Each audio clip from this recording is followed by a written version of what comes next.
Yan.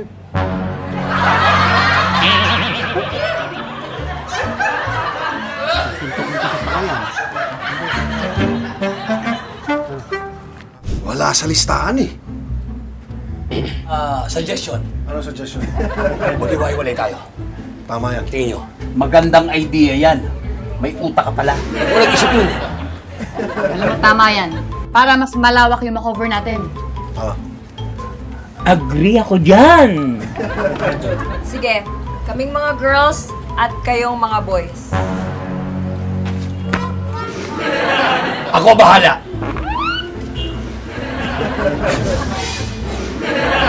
Ayos yan. Sige, edi kumain muna tayo. huwag mo na. Pagbigyan mo na. Huwag mo nang... Ikaw ang tatamaan! Hindi ko na ako dito. Bibigyan ko isa to. Ako inis na ako sa'yo. Ano? Hindi, wala naman ako sinasabi. Kung sa akin nga suggestion ko, kako pa lumakad tayo ng mga pahinga kakagad. Huwag mo naman ako hiyain. Alam nila matapang ako. Tumigil nga kayo dyan! Puro kayo kalokohan! Ang baho na kamay mo! Matawag si Aling Gina. Pakailan ko. Aling Gina? Hello? Hello, Ruel. Tumawag ako sa repair shop pero walang sumasagot. Kaya ikaw nang tinawagan ko. Ay, wala po kami ron eh. Si Boss Cap naman po nasa bahay nila. Nabalitaan ko kasi yung mga nakawan dyan sa atin sa may sampayan. Balita ko puro mga pambabae daw ang ninanakaw. Maraming damit dito sa amin, pambabae. Pero hindi sa amin to. Teka muna, Aling Gina. Ibig sabihin po naniniwala kayo na may posibilidad na yung anak niyo po ang may kasalanan sa mga nawawalang sinampay? May kutob ako pero hindi ako sigurado ha. Kaya hindi ko siya makonfront. Huwag kayo mag-alala, Aling Gina. Leave it to us. Pupuntahan namin kayo. Sige po. Sige po. Oh, narinig nyo? Puntahan nyo na. Ito muna. Ang ibig sabihin, hindi kasama! Harap! Ano mo ba nakakabago makapag-usap kay Aling Gina? Ang tagal nun! Ay, pag-usap. Di kami na lang mauna.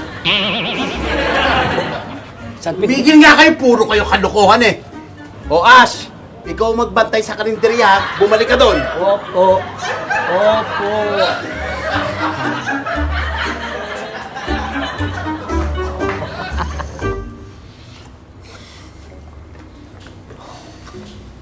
Aling Gina, ang ibig sabihin, hindi sa inyo ang mga damit na to. Hindi ho.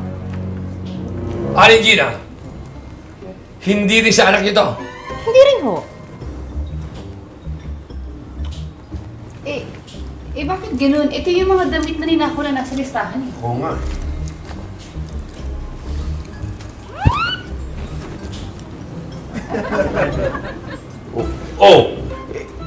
Tinatansya ko lang. Yung mga damit ng ninakaw kung ibebenta niya ba to o gagamitin niya.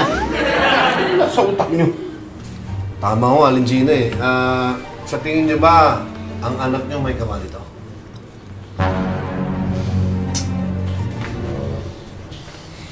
Oh, ano nangyari dito, Nay?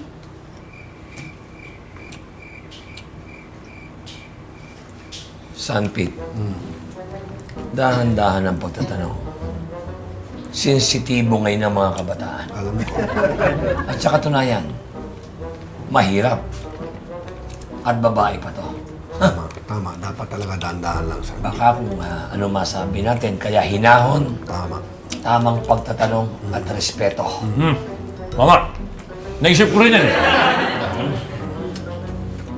Bakit naman ninakaw? Ho! Di pa ako nagnakaw ng mga yan, ha? May ebidensya po ba kayo? Sigurado po ba kayo? Wala. Mas mukha ka pa nga pong kriminal kaysa sa akin, eh. Dapat sa susunod sinisigurado nyo. Saan mo dahan-dahan, biniglang ng bata. Hindi, yung nanay nagsabi. Sabi ng nanay, aray ko naman, sakit naman ang sinabi sa akin. Guys, alam mo sa tingin ko, hindi siyang nagnakaw ng damit eh. Kitang-kita naman hindi naman nagdadamit pang babae. Tingin ko rin. Paano kung ibebenta niya lang ang mga yan? Hindi niya yan itatago sa cabinet, i-dispatcha niya yan. Aling Gina, matanong ko lang, meron pa kayong ibang anak bukod